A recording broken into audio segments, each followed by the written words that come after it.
News. We are live near the 1400 block of Waterloo Road. I'm going to flip the camera around right now to show you what crews are dealing with. A massive fire at a tomato processing plant. We can tell you just in the past few minutes, firefighters have had to re-stretch hoses to get to this fire.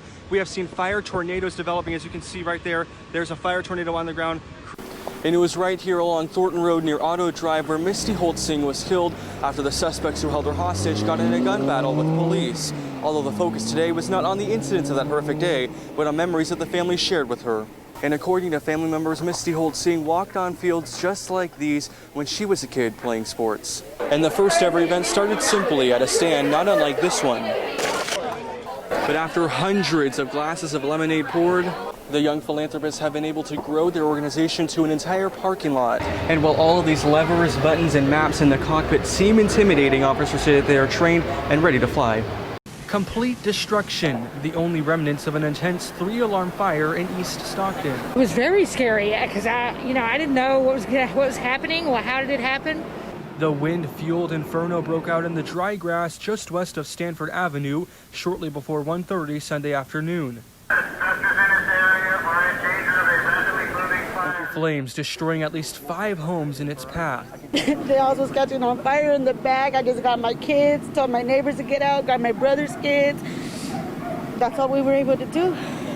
A 4th alarm dispatch from the Stockton Fire Department only able to control the blaze after nearly an hour of firefight. Entire city streets like Berkeley Avenue behind me closed down to traffic, evacuated as the flames continue to burn. Meanwhile, a mile north on West Lane, the emotional moment of truth for some residents and families, finding out if their homes were spared from the flames. I feel for my neighbors who lost their home. The damage that I had to my yard is nothing compared to my neighbors who have a total loss. The houses across the street were really burning. They came and beat on our door, and all we had time to do is grab our cat and go. A fire leaving a neighborhood in distress and unsure of what to do next. Thank God that my kids are okay. My brother was able to get out. All the neighbors were able to get evacuated. I mean, everything's gone, but as long as we're all okay, that's all that matters. And I thank God for, saving us. I mean, the houses are damaged, really damaged. They're all burnt. There's nothing left inside of them. So we just have to wait and see. And as residents who lived along this row of homes wonder what to do this evening, where to sleep tonight, fire crews continue to monitor the area for hot spots and are now investigating the blaze. Reporting in Stockton, Gabriel Porras, SCW News. We knew each other. That was like my brother to me. He was like a big brother. Sharing and recalling nostalgic memories is how Raymond Manuel and others choose to remember their friend today. He was like family to me, Like when I needed help, he was always there. He was like a nice, kind-hearted person, 14-year-old Bear Creek High School student Richard Wilson and 12-year-old Delta Sierra Middle School student Saria Sayasit were both in a packed Toyota minivan Friday afternoon traveling on westbound 8 Mile Road when it veered off of the left-hand shoulder, overturning into a water-filled ditch. When I first found out, I cried on my mom's shoulders. That happened fast. The teenage friends of the victims found it hard to believe that their peers could be taken so soon. It's crazy to say how everything happened, but, anybody can go at any point, Nearly 24 hours after the crash, remnants of the horrific scene were still present. Skid marks on the roadway and a break in the brush where the van landed, driven by an unlicensed 17-year-old driver, according to the California Highway Patrol. The CHP says that 10 occupants were in the vehicle, many not wearing seatbelts. It's one of them eye-openers where you, get your life straight, Get your life straight together.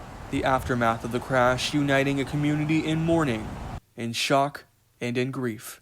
We all knew Richard was a good person, and we wish we could all have him back, and rest in peace. And the Lodi Unified School District says that they will have additional chaplains and counselors on hand at both Bear Creek High School and Delta Sierra Middle School for students when they return on Monday. Meanwhile, an investigation into the crash continues as the other occupants recover at local hospitals. In Stockton, Gabriel Porras, SCW News. It's showtime in downtown Stockton. With Stockton Ports games and almost weekly events at the Stockton Arena, visitors have had to pay the price when it comes to parking. I parked a couple of blocks away in the street to avoid the cost. I think it's very unfair. Well, we just got dropped off, and my husband is going into that lot across the street, and I'm not sure how much it is. At one lot, the price to park was $40. This is insane. 40 bucks? This is crazy, dude. Shocking to some Cirque du Soleil ticket holders.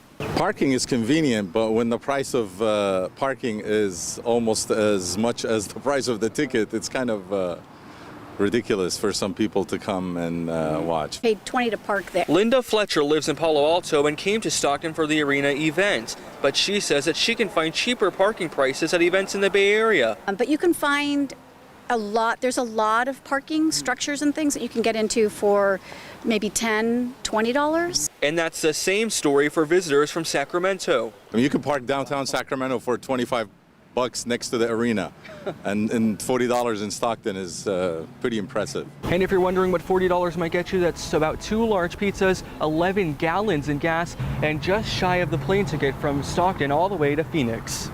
As the spring and summer seasons begin in Northern California, Stockton event goers are hoping for some relief when it comes to parking in the city.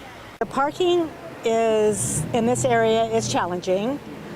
The prices are very high, $40 for the garage and $20 to park across the street in a parking lot. And fortunately for most, this parking price does change event to event, but $40 to park here, and of course there are different parking lots available for people who want to come to the arena or the Stockton Ports games. Reporting in Stockton, Gabriel Porras, SCW News.